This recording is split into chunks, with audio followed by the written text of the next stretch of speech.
এখনো বিপদমুক্ত নয় গৌরবঙ্গ বিশ্ববিদ্যালয়ের ছুরিকাহত ছাত্রী ও প্রাক্তন ছাত্র অলোক মণ্ডল। দুইজনই মালদা মেডিকেল কলেজ হাসপাতালের ক্রিটিক্যাল কেয়ার ইউনিটে ভর্তি। অতিরিক্ত রক্তক্ষরণের জন্য দুইজনের শারীরিক পরিস্থিতি অনেকটাই সংকটজনক।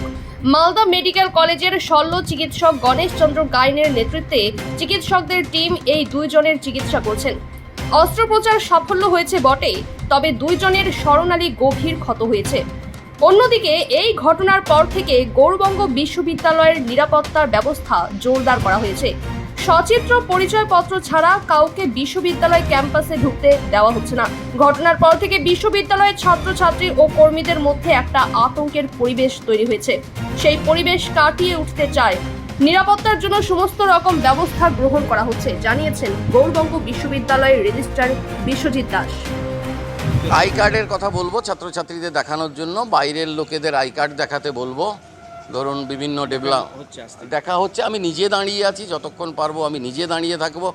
আমার সিনিয়র স্টাফরা দাঁড়িয়ে আছে গেটের কাছে, আমার রিসার্চ স্কলাররা দাঁড়িয়ে আছে, কিছু শিক্ষক এর মধ্যে পৌঁছে যাবেন।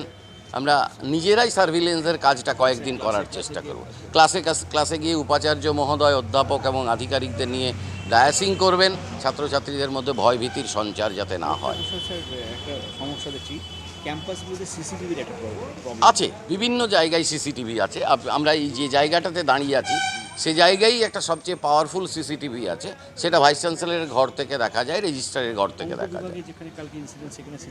সিসিটিভি ওই জায়গাগুলোতে কতগুলো জায়গাতে আপনার আছে, খারাপ হয়েছে কতগুলো জায়গায় রিইনস্টল করা হবে।